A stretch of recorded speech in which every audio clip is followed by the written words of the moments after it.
CrPC लगाया कि ये सवाल है आपसे। और हम ये कहना चाहते हैं कि अनुच्छेद 19 में ये जो आप हमको आम जनता समझते हैं, हम साधारण जनता की परिभाषा में ना है। आपका विदेश मंत्रालय ने 2012 में राष्ट्रपति महोदय ने और विदेश मंत्रालय, गृह मंत्रालय और आपके 26 राज्य के राज्यपालों ने स्टेटमेंट दिया और कहा कि देश में दो जनता है, एक साधारण जनता है, दूसरा इस देश का मालिक है। वो आप इस देश के नेटिव को, इस देश के मालिक को बिना पहचान करते हुए आप सीआरपीसी आईपीसी ठोक रहे हैं, ये गलत है महोदय। जब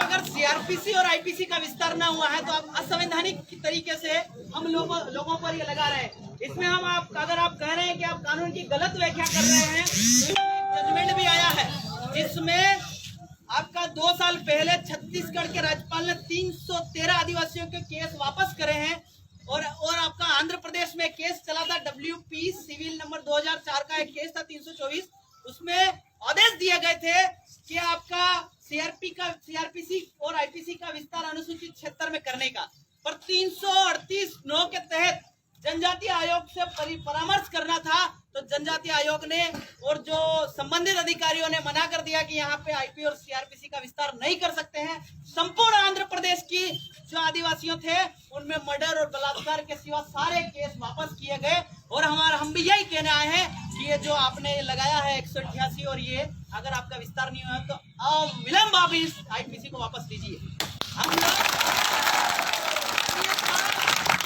हमारा इतिहास रहा है कि बिरसा मुंडा भी उन्हीं अंग्रेजों से, उनकी अंग्रेजों की बल से ही लड़े थे और आप भी वही अत्याचार और शोषण करने जा रहे हैं हम पे। आप लोग, उन लोगों की भीड़ आती है, ज्योतिरादित्य सिंधिया आता है, उनपे वो बहुत सारी 2000 पब्लिक लेके आता है, उनपे आपका कोरोना गाइडलाइन नहीं होता है।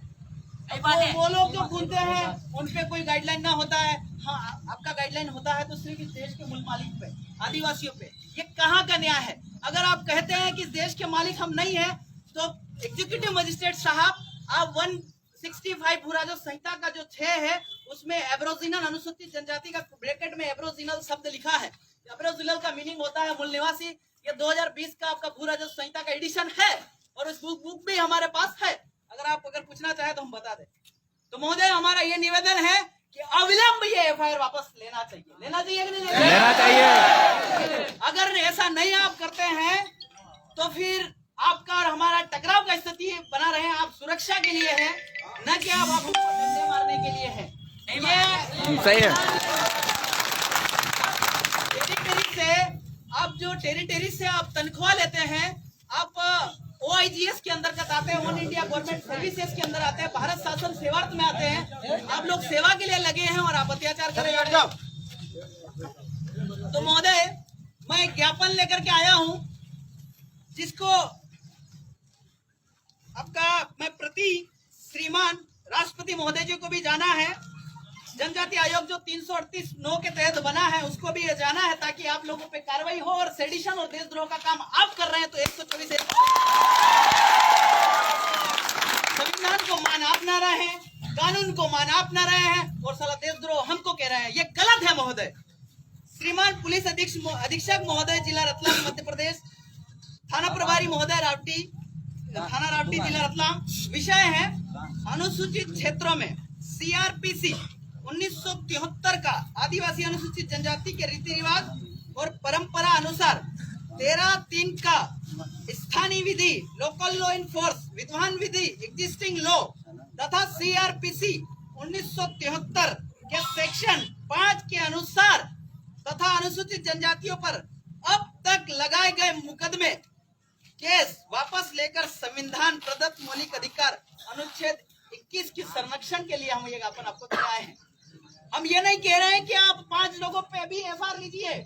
आप लोगों ने हमको बहुत सारा, किसी को नक्सली बोला, किसी को देशद्रोह बोला, किसी को क्या बोला, सारा का सारा जितना भी आपने हम पे आरोप लगाए, जितने भी आईपीसी लगाए, वो संपूर्ण भारत के अनुसूचित क्षेत्र के एफआईआर आप वापस लीजिए और आपके राष्ट्रपति महोदय को कहिए कि अनुच्छेद 53 क्या जो 3(ग) में लिखा है कि एक भारत का एक सर्वोच्च राष्ट्रपति होगा, 2 में ये कहा है कि संघ की संपूर्ण कार्यपालिक शक्ति आपका राष्ट्रपति में निहित होगा, पर 3 बोलता है कि इस अनुच्छेद की कोई भी बात विद्यमान विधि को प्रभावित नहीं कर रहे हैं तो आप हमें कैसे प्रभावित कर रहे हैं, ये मैं पूछना चाहता हूं।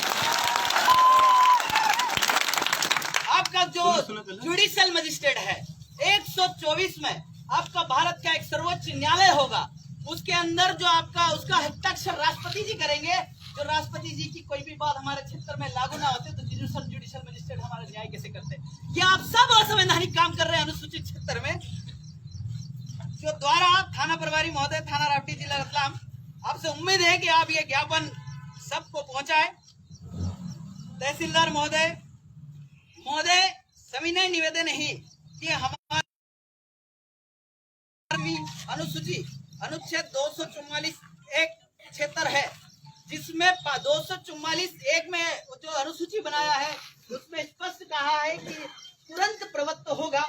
और पैरा 2 5वीं अनुसूची का कहता है कि इस अनुसूची के उपबंधों के रहते अनुसूचित क्षेत्रों में कार्यपालिक शक्ति का विस्तार है। तो उपबंधों के अधीन अगर रहता है तो बियॉन्ड टू कलेक्टर जो जितने भी सर्विसेज है उसमें आदिवासी होना चाहिए। तो गैर आदिवासी आपने कैसे लगा दिए? ये हमारा आपका सवाल है। नहीं लागू है तो अनुसूचित क्षेत्र में डीएम, एग्जीक्यूटिव पावर, आपका मजिस्ट्रेट क्या कर रहे हैं यहाँ पे? क्योंकि जब गेजेट ही जारी नहीं हुआ है, माननीय कलेक्टर महोदय से हमने जब पूछा आपके गोपाल चंद जी डाक से, वो खुद कहते हैं कि गेजेट ना है। गेजेट ना है तो बिना गेजेट के आप असंवैधानिक काम कैसे कर रहे हैं?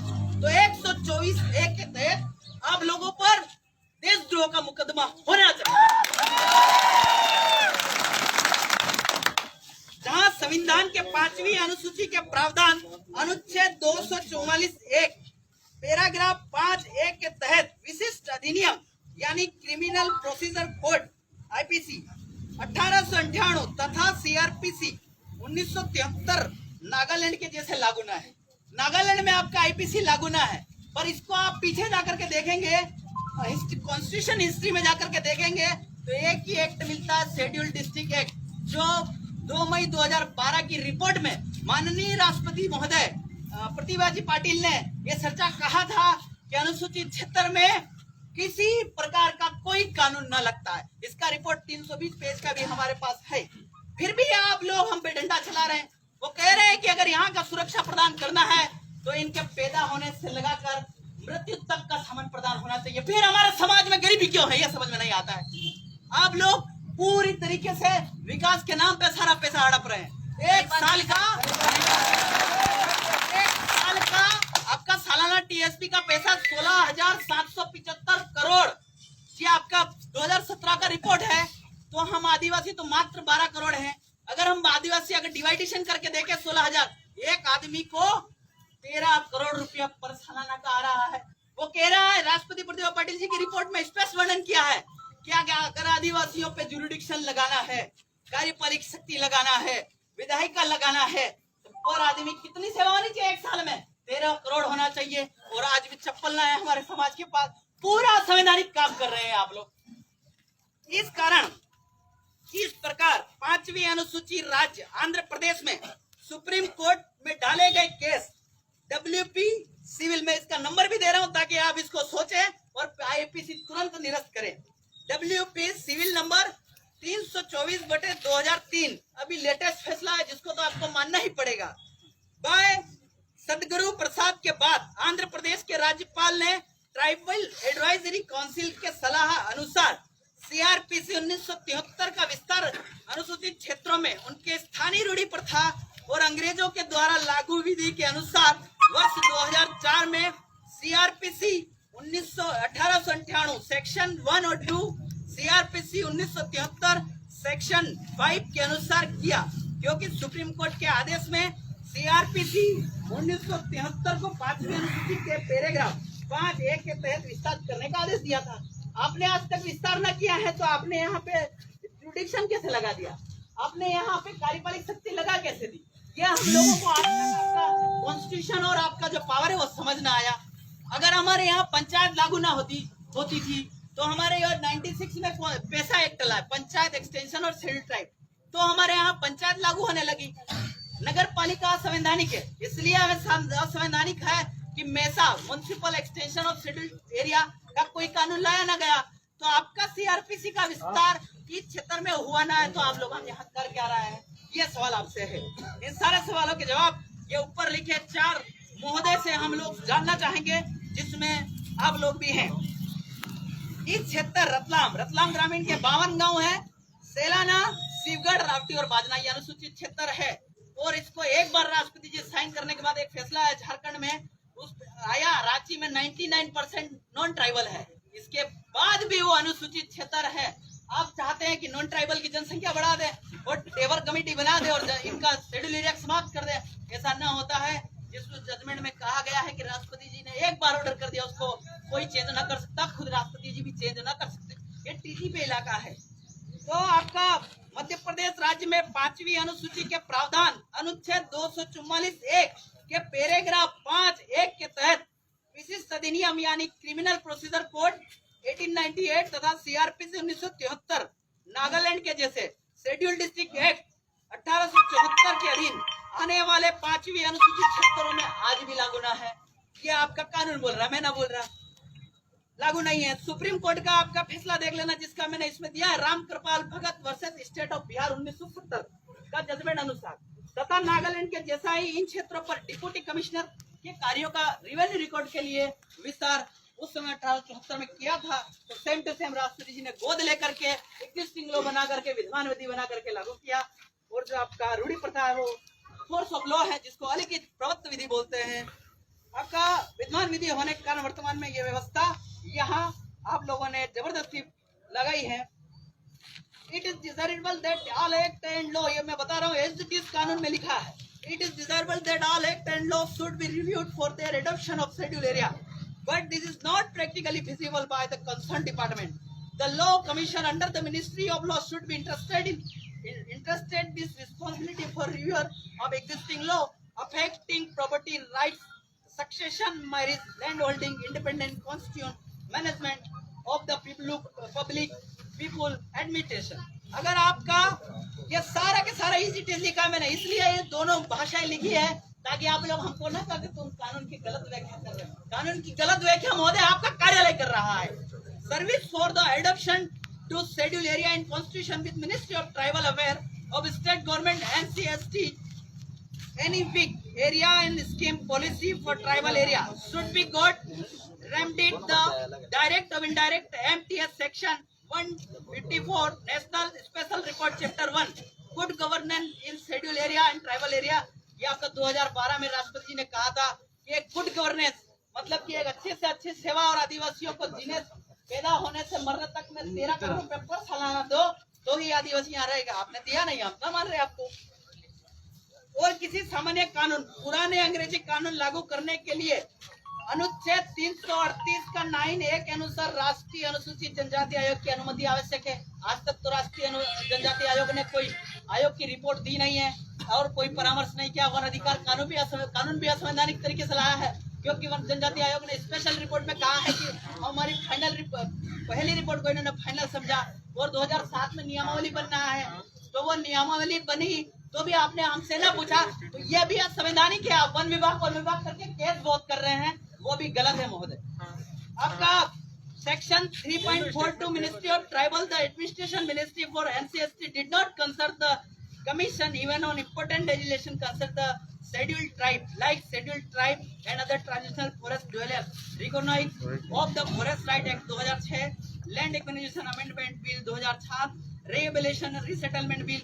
उसमें ये कहा है रिसेटलमेंट और रिहेबिलिटेशन में कि आदिवासी की जमीन किसी भी प्रकार से आप अधिग्रहण कर सकते हैं। आदिवासी की जमीन अगर जरूरी से जरूरी है तो ही रिसेटलमेंट अगर जमीन के बदले जमीन देगा। आप 8 लाइन दिया, एक को भी जमीन दिया क्या? नहीं दिया। ये सब असंवैधानिक काम कर रहे हैं आप। और जब हमारे लोग विरोध करते हैं तो बोलते हैं कि तो आतंकवादी है, ये तो देशद्रोही है। क्या कर रहे हैं, कौन सा कानून चला रहे हैं, समझ में नहीं आ रहा है। यहाँ तक कि पुराने कानून सीआरपीसी 1898, सीआरपीसी 1973 के अनुरूप में अनुसूचित क्षेत्र में लागू करने के लिए संवैधानिक प्रोसेस न किया गया। अगर किया गया होता तो हमें जवाब दीजिए, गेजेट दिखाइए, हम लोग आपको मानने को तैयार है। आपके पास गेजेट हो तो ये इस प्रकार, आपके पास अगर गेजेट न होता है तो ये असंवैधानिक है। अगर ऐसा है तो आप हमारे जो एड्रेस लिखा है इस पे आपका गेजेट भेज देना कि सीआरपीसी का विस्तार हुआ है। तो हम कोई लड़ाई दंगा, कोई आपसे हमारा कोई बैर नहीं है। हमको तो आपसे जानना है, अगर लागू है तो हम मानने को तैयार हैं, पर ना लागू है तो आप जबरदस्ती कैसे? जैसा कि जिस प्रकार 5वीं अनुसूचित राज्यों आंध्र प्रदेश में सुप्रीम कोर्ट में डाले गए केस नंबर जो मैंने आपको बताया कि आंध्र प्रदेश राज्यपाल ने ट्राइबल एडवाइजरी काउंसिल सलाह अनुसार 1973 सीआरपीसी का विस्तार उनके स्थानीय रूढ़ी प्रथा और अंग्रेजों के द्वारा लागू विधि के अनुसार 2004 में किया, क्योंकि सुप्रीम कोर्ट के आदेश में सीआरपीसी 1973 को 5वीं अनुसूची पैरा 5(1) के तहत विस्तार करने का आदेश दिया गया था। यहाँ कोई आदेश ना आया तो कैसे करा? अतः वर्तमान में इसके अधीन किए जा रहे रतलाम जो रावटी है मध्य प्रदेश राज्य के अनुसूचित जनजातियों पर FIR under section 154 complaint warrant inquiry investigation police station की स्थापना, यहाँ तक session court, high court, magistrate court, असंवैधानिक प्रक्रिया है जो आपको अनुच्छेद बताया गया। ये कानून बोल रहा है, मैं ना बोल रहा हूँ, जो कि Gujarat, Chhattisgarh, Madhya Pradesh, Jharkhand, Orissa schedule district act 1874 के अधीन आने वाले 5वीं अनुसूचित क्षेत्र में आज भी लागू न है, फिर भी आप लोग लागू किए जा रहे हैं।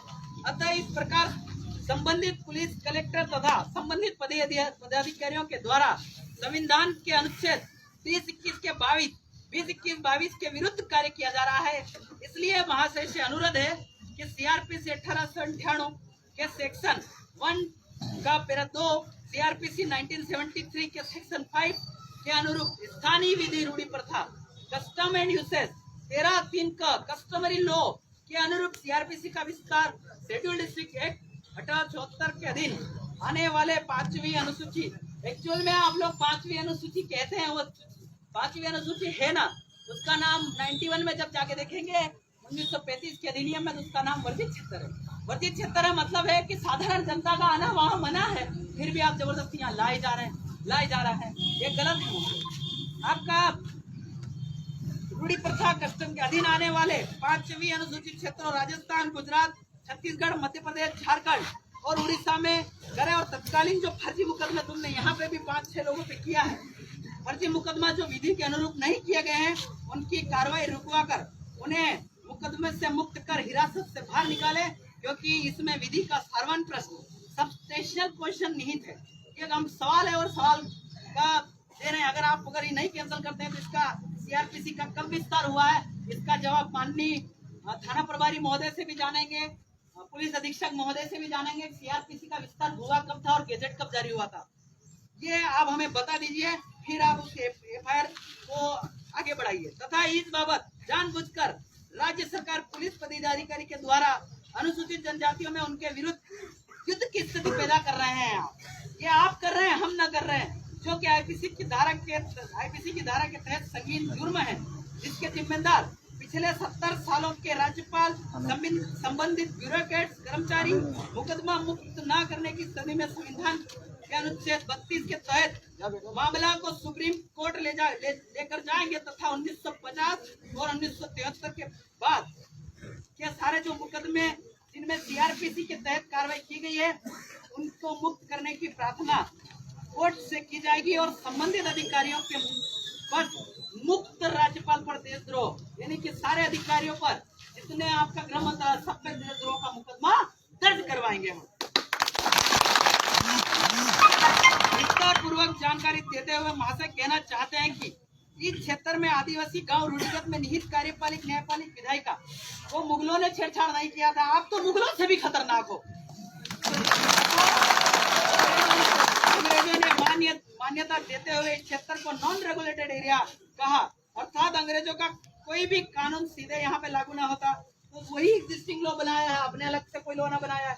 जब तक कि राज्यपाल लोग अधिसूचना जारी नहीं करे, अर्थात ब्रिटिश की कार्यपालिक, न्यायपालिक, विधायिका लागू नहीं की, जैसा कि आपका imperial gazetteer of India volume 4 page number 384 आप पढ़ के देख लेना, यही आपका अमल में है। जिसमें गैजेटियर का वॉल्यूम है, इसमें कुछ पैराग्राफ लिखा है, बाकी आप ढूंढ लेना।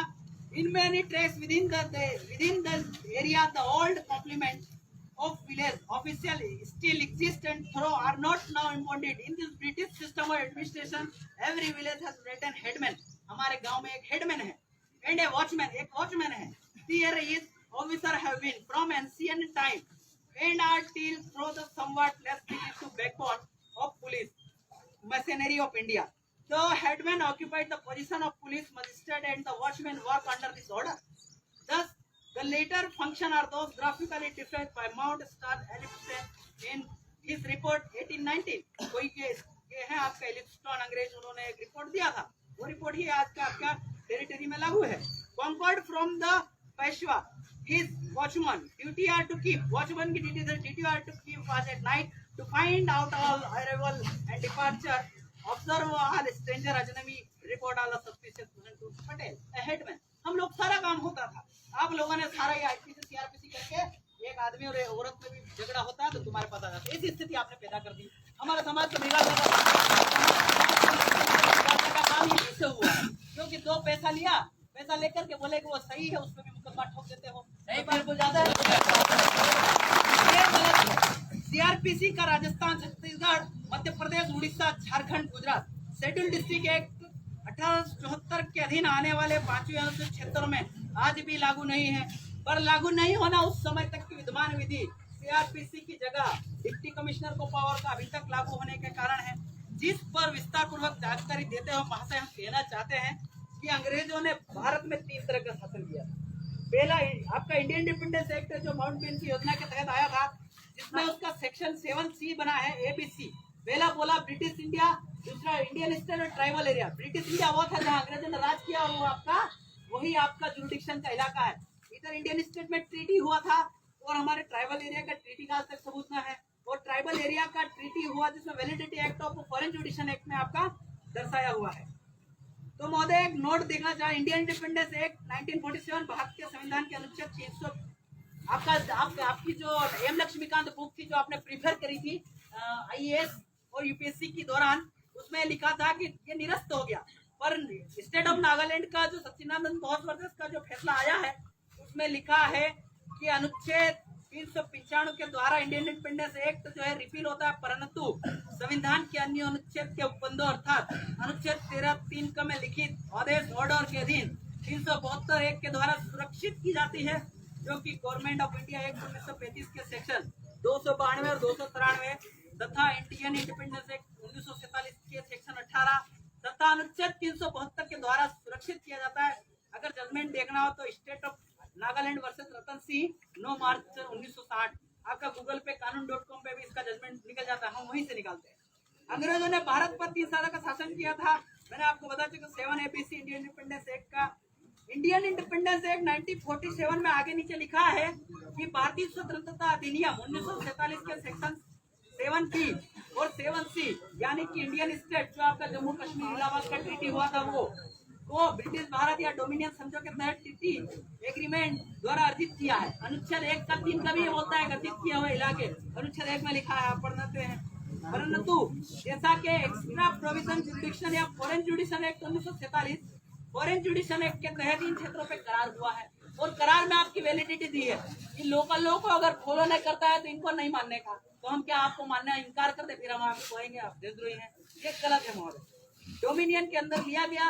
इस पर एग्रीमेंट में यह भी लिखा हुआ है कि उन पर समझौता के प्रावधानों पर इंडियन स्टेट के रूरल या ट्राइबल एरिया के किसी अथॉरिटी या के कोई ऐसा भाग जो कि इस बात को लेकर जागरूक है, उसके द्वारा भविष्य में प्रश्न नहीं उठना चाहिए, यह आपकी कमेटी ने कहा है. अन्यथा भारत के सारे आदिवासी ब्रिटिश भारत डोमिनियन से स्वतंत्र हो जाएंगे. ये आपका सेक्शन 8 है लक्ष्मीकांत की बुक के अंदर, आप देख लीजिएगा. स्वतंत्र हो जाएंगे और उनके जुरिडिक्शन अर्थात कार्यपालिक, न्यायपालिक, विधायिका तीनों समाप्त हो जाएंगे. Indian independence act 1947 7 ABC foreign जुडिशन act 1947 validity act of done Indian independence act 1947 Indian state tribal area की कोई परिभाषा आज तक क्लियर न करी.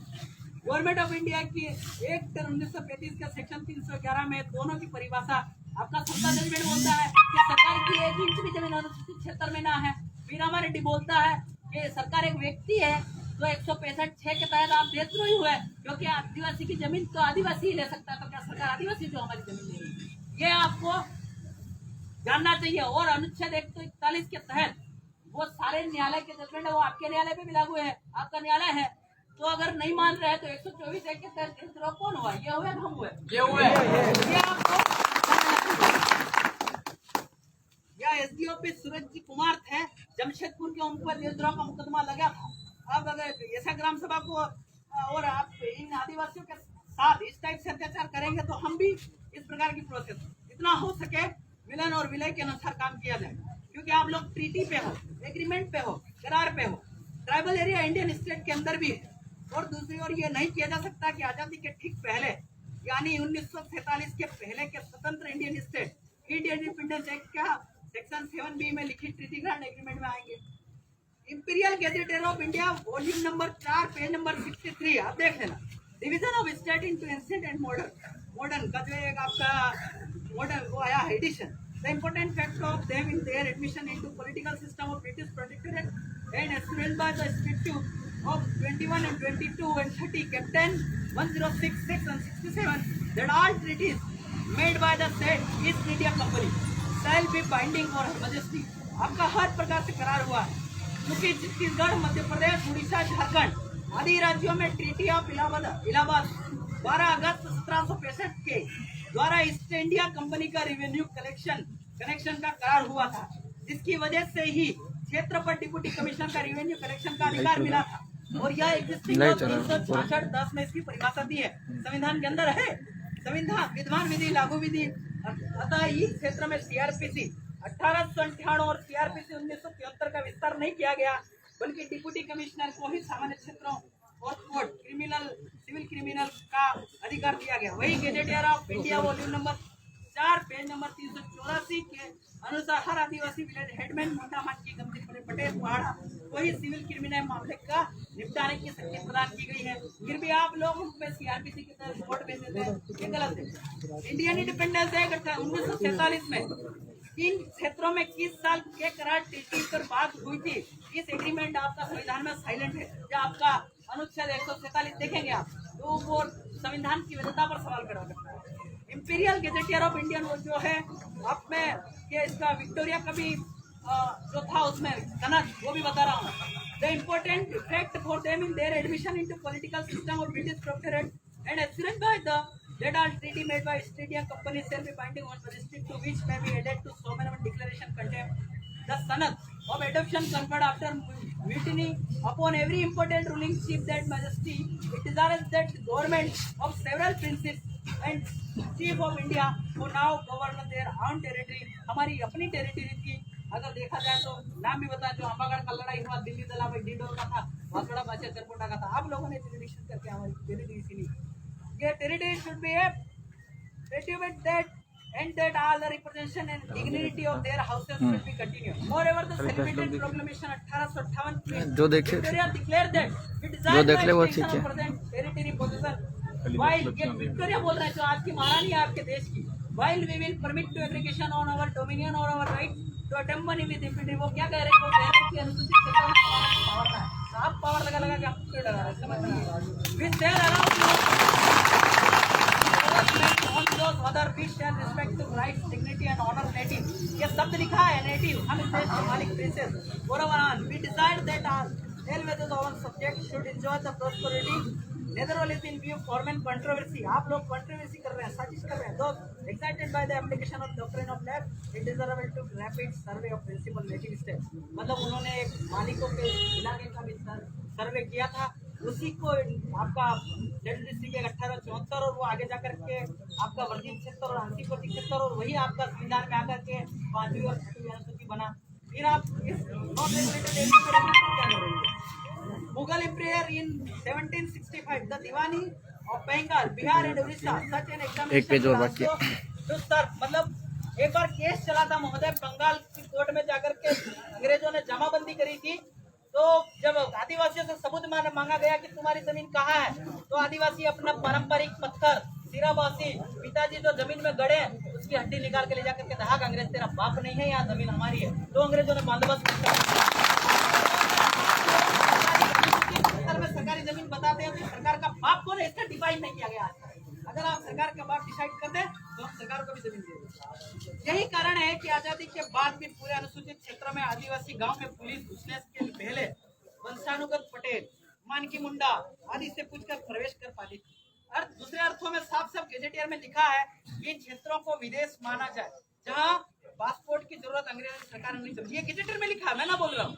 Accept in a very rare instance no guarded custom line mark for 13 of frontier of British district, no passport required to proceed. The notwithstanding the fact that the subject of native state for foreigner in the eye of the law of British India या फिर CRPC 1908 के section 85, 86, 87, IPC 1860 का section 5, 19 जो CRPC 1973 का section 5, 105, 105 है, यही कहता है, क्योंकि आपका एग्जिस्टिंग लॉ बना के वही आपका IPC डाला गया है, कोई 1973 में नया नहीं लगाया गया, एक तो संशोधन किया गया है। और 13(2) अगर उसमें कहा है तो विद्यमान विधि में जो संशोधन किया है उसको अगर हम जनता विरोध कर देती तो शून्य हो जाता है, यही आपका 13(2) बोलता है, तो ये शून्य हो गया। Indian independence act 1947 section 7B के अनुसार भारत डोमिनियन की सरकार ने तो इंडियन स्टेट के साथ ट्रीटी ग्रांट किया, सेक्शन 7C यानी ट्राइबल एरिया के साथ ट्रीटी एग्रीमेंट किया या नहीं, इस पर संविधान भी साइलेंट है, जो कि इस प्रकार सामान्य विधि विशेष कानून फॉरेन जुडिशल एक्ट के 1947 के करार के अनुसार स्थानीय विधि फोर्स ऑफ लॉ 13(3) में लिखित रूढ़ी प्रथा कस्टम एंड यूसेज के अनुसार ही की जानी चाहिए, अथवा भारत डोमिनियन और आदिवासी क्षेत्रों का करार समाप्त होकर यह क्षेत्र भारतीय डोमिनियन अधिकारिता कार्यपालिका से स्वतंत्र हो जाएगा। आप लोगों को अगर ये करार सुरक्षित रखना है तो आप लोगों के हमारे जो कहे अनुसार हमारी व्यवस्था अनुसार आपको चलना पड़ेगा, अन्यथा हम आप लोगों को मानने से भारतीय डोमिनियन की सरकार विधि के विरुद्ध जाकर CRPC जो आपकी सरकार है वो CRPC के विरुद्ध जाकर के सरकार कुछ ना होता है, IAS और IPS ही होता है, वो सारे कृत्य वो करते हैं और हमारे लोगों को पार्टी में घुसा देते हैं। तो जो विपक्ष होता है वो कांग्रेस पे वो करता है, कोई उस पे करता है, कोई ऐसा चल जाता है, जो है IAS और IPS और आपकी जुडिक्शन करती है। ये आप लोग ये छुपा देंगे, अंग्रेजों का सिस्टम था ऐसा बचाने के लिए। अन्य विशेष कानून को ट्राइबल एरिया यानी झारखंड, छत्तीसगढ़, उड़ीसा, मध्य प्रदेश में लागू करके IPC 1860 के सेक्शन 5, CRPC 1898 के 1(2) में CRPC 1973 के सेक्शन 5, इंडियन इंडिपेंडेंस एक्ट 1947 के section 7BC foreign judicial act का वैलिडिटी दिया है, और वैलिडिटी में कहा था अगर बिना पूछे यहाँ रोड निकाल दे, बिना पूछे यहाँ झोलावाड़ बना दे, बिना पूछे यहाँ डैम बना दे तो स्वतंत्र हम लोग आजाद हो सकते हैं, ये उसमें लिखा था। पर आपने पूछा ना, आपने सीधा पैसा डाल करके हमारे लोगों को लुभाने की कोशिश की, वो ट्राइबल लोग हैं, लुभ गए। पर आप लोगों को जानना चाहिए, हमको परमिशन लेना चाहिए। इंडियन इंडिपेंडेंस एक्ट भारतीय संविधान के अनुच्छेद 395 द्वारा ये आपका रिपील होता है, खत्म होता है, पर 372 इसको वापस सुरक्षित करता है, ये आपके जजमेंट में लिखा है। सेक्शन 18 तथा अनुच्छेद 372 के द्वारा सुरक्षित होता है, जो मैं जजमेंट बता चुका हूँ। संविधान के अनुसार ब्रिटिश काल में के इंडियन स्टेट और ट्राइबल एरिया में सजा माफी के अधिकार को महाशय आपके राष्ट्रपति के अधीन रखा गया, जिसको हर कार्यकाल में 5वीं अनुसूची के पैरा 2 के अधीन कार्यपालिक शक्ति का विस्तार IPC सेक्शन 5 के अधीन करना था। वो 5 क्या बोलता है कि विद्यमान विधि पे यह लागू ना है, तो विद्यमान विधि क्या है, 5th शेड्यूल तो है। और हर वर्ष संविधान के अनुच्छेद 244(1) के पैरा 3 के अधीन इन क्षेत्रों की दशा दुर्दशा का ब्यौरा होता है, जिसमें राष्ट्रपति जी ने कहा था कि क्षेत्र पे कोई कानून ना है। अगर इस क्षेत्र पे कानून लगता है तो पैदा होने से लगाकर मरने तक की सुविधा आपको देनी होगी।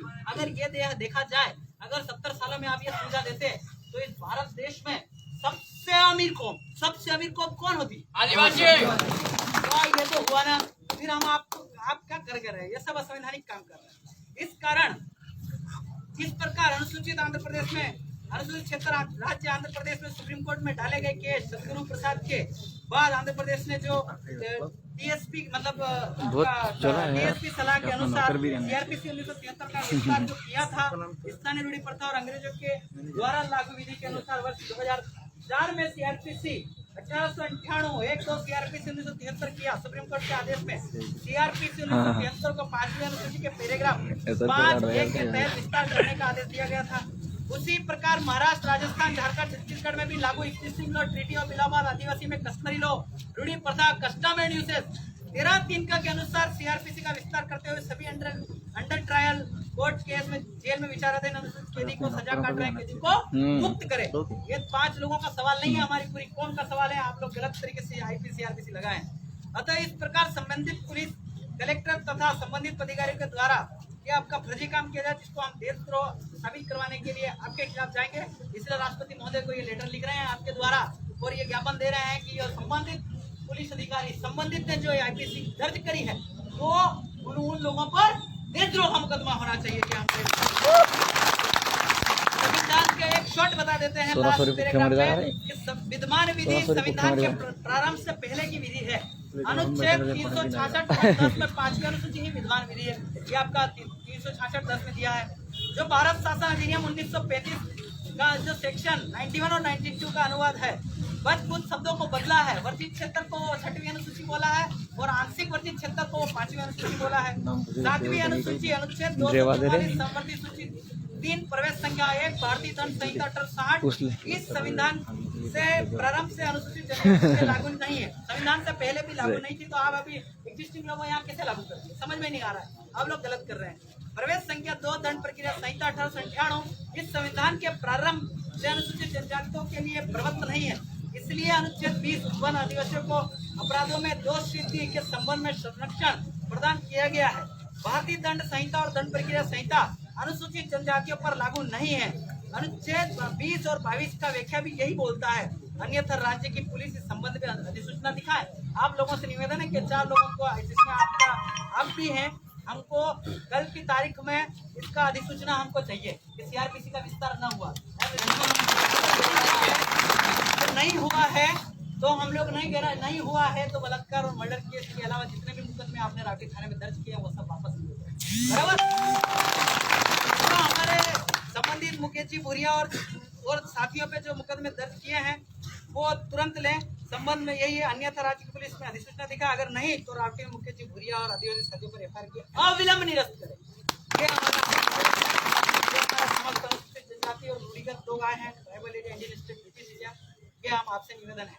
महोदय, हम आपको ये ज्ञापन और आपका आश्वासन चाहेंगे, अगर सीआरपीसी का विस्तार नहीं हुआ है तो आप किस प्रकार से, और आपका गेजेट कब जारी हुआ था, ये भी हम आपसे यही सुन के जाएंगे। हम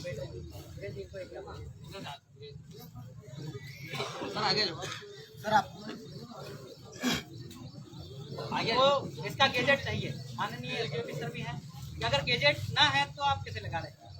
और ये सुप्रीम कोर्ट का जजमेंट है, अगर सुप्रीम कोर्ट की अवमानना हुई है तो आप सुप्रीम कोर्ट को नहीं मानते।